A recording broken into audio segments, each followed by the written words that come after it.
we are now going to move on to experiment number 2. This is good. I really love this one, because we're actually going to move on from popcorn, which I'm not a big fan of, I have to admit, to something which is far more important in life, which is in fact a cup of coffee. This topic is really all about what happens in our minds when we make the types of choices that your players make every time they buy a lottery ticket or a scratch off. So let's see the question for this experiment on slide 4. Oh, okay. Open your phones, go to the poll. Hopefully you can still see the QR code on the screen. I want you to imagine that you're standing right now in your favorite coffee shop, which obviously is Pete's, and choosing your morning shot. Okay, and just as before, don't think too hard about it. It's really not a trick question.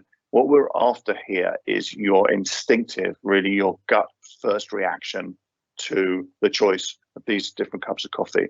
So whilst you're deciding on today's latte, let's hear from more of our players about their lottery rituals and the choices that they make.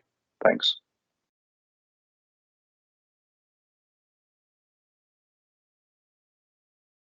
Oh, I think we're off to the video.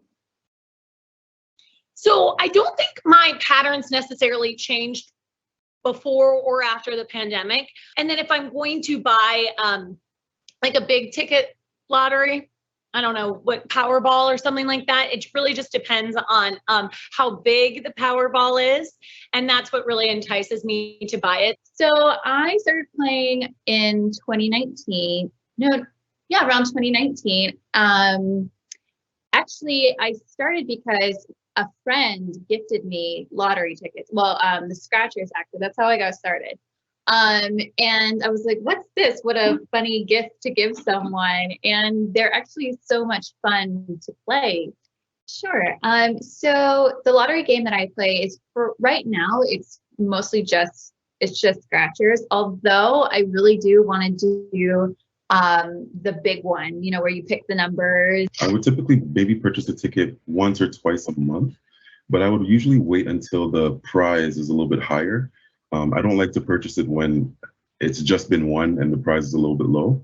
So I would usually wait until the price is a little bit higher, which usually is probably around 1 to 2 times a month. Lottery tickets plan means like you got something exciting for and something like looking for, like, because it only happens once a week, and then when the number come out, you just really exciting about that, and it's really like amazing this piece of paper can work like this. Thanks. So the context is actually really what's important here, because what strikes us is from these interviews is that players are making choices about which lottery games to buy whilst they're doing something else. They've got a lot on their minds. They're buying the groceries, they're buying the gas, they're picking up the kids, they're doing something else. It's almost as if lottery is fitted into a different context and the brain is very busy, right? So you would expect, I guess, based on what Owen was telling us earlier about this fast and slow thinking parts of our brain, but you would expect a lot of these choices and decisions to be quite instinctive and made automatically with that part of the brain. So, Owen, over to you. Again, what does the coffee experiment tell us about these other kinds of choices in general? So again, it's useful for us to sort of step back a little bit and to delve into some of the areas that you were just mentioning, Charles. So if you go back to this idea of fast automatic decision-making processes and then slower, more reflective decisions, and you accept that almost all of the decisions that we make in our everyday lives are made using our fast-thinking, more automatic systems. One of the ways in which we're able to do that is by using what behavioral scientists call heuristics. So these are these are basically rules of thumb that we apply automatically in given situations. So I mentioned in the previous section that we're social animals. We're influenced by what other people around us are doing. That's an example of a heuristic. So if I see a busy restaurant next to a restaurant that doesn't have any people within it, and I'm on holiday, I might come to the conclusion that it's better to go to the busy restaurant because it's sending me a signal as to what the quality of that restaurant is relative to the one that has no people. It may have no bearing with reality, but it's sending me that signal. And there are all kinds of heuristics that are at play that guide our decision making more or less instinctively. And one of the most interesting is this notion that we may like to think that we take decisions based on the objective merits of a particular attribute of a good or a service or a product. Like, for example, how much coffee we would like to consume. But most of the time, what we're actually doing is we're taking a relative decision rather than an absolute decision. So instead of thinking about exactly how much coffee we might want to make, we think about things in terms of whether or not the actual cup of coffee is positioned relative to a larger or a smaller cup. So this is all about the relative nature of the decision-making processes and how those choices are, in behavioral science terms, how they're framed in terms of their presentation to us. Okay, that's fascinating. And are you saying really that we may not even be aware that that's how we're making those decisions? It just happens. Yeah, so we make them more or less automatically outside of our conscious attention. We can, of course, if we want to, if we're able to, we can stop and reflect on that decision-making process, and we do that some of the time. But if we were to do that in every single decision that we need to make through the course of a day, it would quite quickly lead to us being incapable of really taking all of the decisions that we need to. So we shouldn't fall into the trap of assuming that this is somehow a problem for us. In some ways, the fast thinking system is what enables us to live complex lives in the 21st century. Okay, that's absolutely fascinating. I think this sounds like the right time to bring back our subject, Michelle. Welcome back. Now we're talking about something much more important than popcorn. I'm feeling a little better since most of the audience generally agreed with me, minus one, that eating popcorn generally happens in the cinema. So. Okay, Owen, she's all yours. So Michelle, did you see the choice as it was presented? You're in a coffee shop and you're given a choice of a small or a medium or a large cup of coffee. Which one would you go for if you went into a coffee shop? Typically, always the medium. Right, you go for the medium option, and why would you choose the medium one? Usually the small I think is too small, and I'll run out of coffee before I would like to. And the large, I think I probably don't need that much caffeine, even if it's days that I'm tired. So I tend to gravitate to the middle one. Right. So the small is too small, the large is too large, and the middle one just seems like it's just right. Yeah, and what you're describing is why this effect is called the Goldilocks effect. Because it seems like it's just right, just like in the fairy tale, Goldilocks thinks that one bowl of porridge is too hot and another too cold, and the baby bear's porridge is just right. That's why it's called the Goldilocks effect. And what's interesting here is that you're not making the decision, if I'm correctly interpreting what you're saying, you're not making this decision because you come to the conclusion that you need a certain volume of coffee. You're making it based on that relative judgment, namely that there's one that's too small and there's one that's too large and there's another one that seems to be in between those two options. Is that right? Is that how you would characterize it? Yeah. Yes, definitely. Although sometimes when I get back and I drink it all, then I wish I had more, like today. But generally when I'm making the decision, yes, it's relative to the other sides as presented. And right. But even in that situation, you might go for another medium cup of coffee. So yes, you're right. Just before we move on to this, one of the things I'm kind of interested in is if we get slide five up. I'm interested now in what your decision making would be. So, I mean, it's a little bit unfair in some ways, but I'll explain what we've done. We've now made all of the cups a little bit bigger. And if you were presented with this choice, so which one would you go for? Well, if I'm being honest, I would choose the middle again.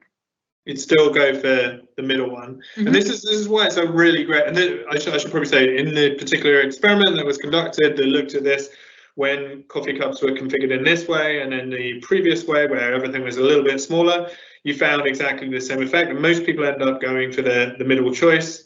The reason it's interesting is that the small cup was the one that you previously said was the one that was just right. It seemed to previously have just the right amount of coffee, but now you're saying that the medium cup is the one that you would choose, and that was the one that you previously said was too large. Okay, so it's a really nice illustration of how, and I should say I would have done exactly the same as you, because all of us are susceptible to this relative decision-making process, and we're all guided by, and this is the key point I think for anybody who's thinking about applying the Goldilocks effects in practice, it's all about the way in which the decision is curated.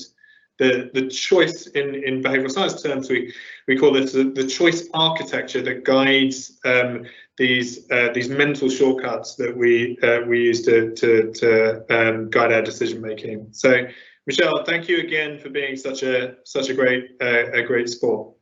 I'm happy to hear you would make the same decision, Owen. It makes me feel a little better. I'll be curious. I'm going to have a quick swig of coffee now, just to prove. Oh, thank you very much, Michelle. And actually, that would be a good point. Let's have a look and see which cup of coffee the audience would have chosen. Look at that. You see exactly the same. There's the Goldilocks effect in action for you, Owen. It's quite extraordinary that we all seem to be sensitive to this, yet without even realizing it. It's incredibly powerful. I'd love to dig in with you guys now into what this might mean and what the opportunities that come out of it are for lottery. But before we get to that, Noelle, is there anything in the data that you've got that might help guide us in that discussion? Like, what are people's attitudes right now to the choices they're having to make? Yeah, there's some really interesting stats if we could go to slide number 6. And I love choice architecture because that makes me think about sort of the overall framework. We look a lot as well as the environmental influences. We all like to think that we're making choices on our own, but there's clearly always influences around us that are helping us kind of guide and make those decisions. People are feeling overwhelmed. They feel like there's so much information out there, particularly with the internet and the research, and they're looking for clarity in those purchase decisions. And so I think for lottery, there's some real clear ways that they can help people make those decisions. One of the trends we look at is choice partners. How can you help people who are feeling overwhelmed make a informed choice? And in fact, 52.7% of weekly lottery players constantly buy the same brand of product versus looking for alternatives. So this is almost giving a wink and a nod back to the routines that we were talking about, that they're really looking for that consistency in life. And part of that is just the making a decision is more difficult than going on something that they know and that they rely on. We saw this definitely during the pandemic at Foresight Factory with the FMCG, and that there was a lot of switches and changes to purchasing behavior with that. So it's interesting to see that there is still kind of that loyalty, if you will, to certain products or certain brands. The other thing that I think kind of links to that is this idea of simplicity. I know that it's sort of the trend right now particularly with scratch-off cards to have really bold colors and sparkles and all kinds of information on the card. But I think that a lot of players, and particularly if you think about first-time players who are stepping up to that display for the first time, that simplicity of messaging. And I use this Chanel perfume photo by choice to kind of illustrate the idea of people are really looking for clarity in message. What is it? Chanel. What am I going to get? wonderful, expensive perfume. And even with lottery players, we're seeing that about 60% of them are also looking for this kind of simplicity in messaging. What are the odds? How do I play? What are those things I think for you as a game designer might be thinking about that could just be sort of that clarity of messaging in terms of how to play, what to play, what the outcome might be for them. And that's really going to help attract interest because the eye is sort of naturally drawn to that, I think. One of the things, Noelle, that I think is really interesting about this is that in some ways, one of the central messages from the wider behavioral science literature is that if you want somebody to do something, start by thinking about how you can make it easy for them to do the thing that you would like them to do. That's why I think you're absolutely right to make this distinction between people who might be considering playing the lottery for the first time and those who are already playing and for whom it has become routinized. For that first group, making it simple, making it easy, not overwhelming them with choice, it feels to me is a really important consideration. That's one thing. And then the second thing that I think is really interesting about your first set of statistics here is this point around overwhelming individuals with choice. And here again, the behavioral science literature is kind of interesting because there are studies that show that if you overwhelm people with choice in relation to a particular product category, so there's a very famous experiment that looks at what happens if you give people hundreds of different types of jam to choose from. It can backfire. It can result in people buying less jam than they might otherwise purchase.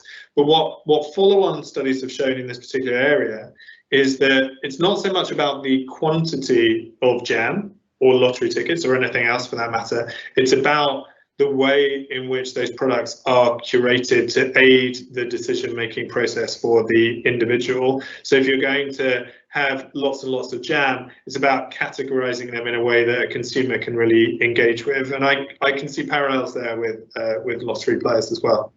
That brings to mind the American cereal aisle. So for I don't know if you've been in an American grocery store, the cereal spans the length of the store, and it's very clear that this is the sugar cereal, this is the healthy cereal, this is the cereal that I'm not sure what it is, but I know I should buy it. So there's definitely something to be said for the categorization of that. Yeah, and I think if you think about online environments, so big online retailers, I'm sure we can think of a few, you could say that it has the potential to be a completely overwhelming consumer experience because you can buy more or less anything in certain online retailers. But the reality is that the curation in the way that you're describing, Noelle, is what enables it to actually be a very user-friendly experience for the individual, which brings us back to that central point of making it easy for the consumer, the individual, to undertake the behaviours that you would like to encourage them towards. Yeah. So if we were to take this to a practical level, right, and I'm very interested in this, the trade-off between the curation and the range of choice. If you imagine a vending machine that's got, I don't know, 30 different scratch-off ticket designs in it, are you saying that actually the way that the mind works is that it's better to group them into their price groups? And that is the first layer of choice. People might distinguish between the pricing, and maybe we could talk about how the Goldilocks effect might work there. And then they'll make a choice instinctively almost within that group, and it might go down maybe even more levels until you're guiding them without them actually realizing that you're doing that towards a certain, if you like, a smaller choice area each time. Yeah, that's right. And ultimately, behavioral scientists will look at any given context and say that the context itself, to the first part of our discussion today, context, environment is really important in guiding decisions. And so small changes in context will have an effect upon the choices that people ultimately make, which is why we would always encourage people to test and to experiment within those particular contexts. But certainly the wider research would suggest that if you just bombard people with thousands of different sets of choices, that's not going to help them to take a decision, and some form of curation is useful, and that's particularly the case for those individuals who've never engaged before. As Noelle was suggesting, for people who already know what it is that they want, have already developed some of these routine practices, it's less of an issue. But then the question is, like, if you're trying to encourage them to go a little bit further, the decision making process might be a bit different. I mean, Noelle, in the data you were talking about the simplicity of the product and the message itself, and you know, in a lottery world, it's quite hard to do that, especially on scratch tickets, and in fact even with draw tickets where the outcome is unknown by definition. You don't know how much you're going to win. From your understanding of the data, do you feel that consumers have at all shifted in their attitudes towards buying things during the pandemic, and that in fact they're more demanding of this simplicity, or has nothing really changed? It's a general overwhelming trend. I mean, we see it all the way even to in home environments. People are going to the bare minimum, and that's just reflective nature. And I think in the pandemic of having lots of things, they're purchasing less. Meaning I don't need to have 6 kinds of coffee in my refrigerator. There's just one that I really love. We're going to bring this back to coffee one way or another. And so we're seeing this sort of desire for simplicity. There's an interesting statistic that I ran across this morning when I was doing research, and I don't know if we have anybody joining us from Brazil, but I was looking at sort of the prevalence of people feeling overwhelmed and stating that they just want simplicity in their life. It's for lottery players, it's something like 63%, but it ticks all the way up to 90% in Brazil. And that's just an outstanding number that we don't usually see, statistics kind of that high. So I think there is this real desire of tell me what I need to know and give me that simplicity in all aspects of consumers' lives. I mean, the pricing. Oh, sorry. I mean, go ahead. Well, I was just going to make one, without wishing to overemphasize further the coffee point. We talked about simplicity, but we've also talked about this relative decision-making process, which I think is really important to just emphasize one final time in relation to not just the decisions that we might make when we are faced with a choice that we may be making anyway. So we've gone into the coffee shop and we're purchasing coffee, but in terms of new products as well. So one example of this, to extend the coffee examples, was the introduction of Nespresso pods, and the very conscious attempt that was made to encourage people to compare Nespresso pods, which were a new product at the time, to purchasing a coffee in a coffee shop versus making a coffee at home.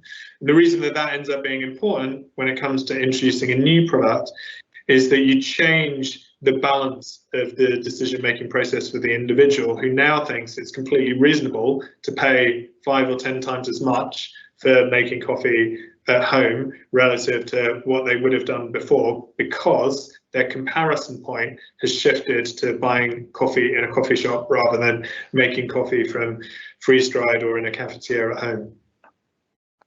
I think that's absolutely fascinating. I mean, it's almost as if you could use the Goldilocks effect, I guess, to nudge people towards buying a ticket that may have been the most expensive ticket right now, just simply by introducing a more expensive ticket that makes the current one look cheaper by comparison if you had a choice of 3. And you're saying this is basically a universal principle, a bit like with our coffee experiment. We don't even know it's happening most of the time. Yeah, that's right. And I'm not sure I would want everybody to take away the lesson of kind of nudging people to the highest value item by just introducing another choice at the higher end. But that is what would effectively happen, and it's linked to another principle which you find in the literature. So there's the Goldilocks effect, which results in people tending towards that middle option. It's also at play, just for wider interest in terms of anyone who's pitching an idea to their boss. They have 2 awful ideas either side of the amazing middle option. That's the Goldilocks effect at play too. But there's this other effect known as the decoy effect, and this is at play whenever you have 2 choices that might be quite balanced, and you introduce a third option, and the role of that third option is just to make one of the other options look more attractive. So again, we've talked about coffee a lot, but it's a good point to reintroduce experiments around popcorn. So what you tend to find in the movie theatre is that there will be a kind of a small tub of popcorn at one end, and then a very large tub at the other. And one trick that movie theatres use to encourage people to buy that larger option is to introduce a middle option, which is similarly priced, maybe slightly less expensive, but only slightly less expensive than the large tub. And that makes the large tub look relatively better value for money than it would have done in the absence of that other option. That's fantastic. Thank you. Who knew that your local AMC was actually a hotbed of behavioral science? Okay, so we've come to the end of this, the middle section, quite appropriately, for the Goldilocks effect. I've got a few notes here I want to share with you. So there's definitely some really, really important insights here for lottery. And the first is this imperative, I'd say, to make it easier for people to choose between games. So it's not just choosing to play at all, but how do they choose between games? And there's a lot of signals that games send in themselves, but also, and this is the point about curation, it's highly influenced by where you put them in relation to each other. And this is a phenomenon that seems to be quite universal, and is possibly something that many of us had never really thought about before, but could have a significant impact. And as Owain said, the best way to find out is to test a number of different things. Possibly doesn't even require a very big sample, but you'll find the effect could be dramatic, as we saw with our own about the coffee. And finally, is very specifically on the Goldilocks effect. And I put my hand up, and I apologize. I didn't mean to think that we can manipulate people into doing things that we shouldn't do, but the reality is that if we are choosing between things based on the relative price on either side without even realizing it, lotteries could be influencing people's behavior. And this could be a very interesting phenomenon, although, as I said, it's probably something that's not to be overly relied on in managing your portfolio of tickets and how you present them.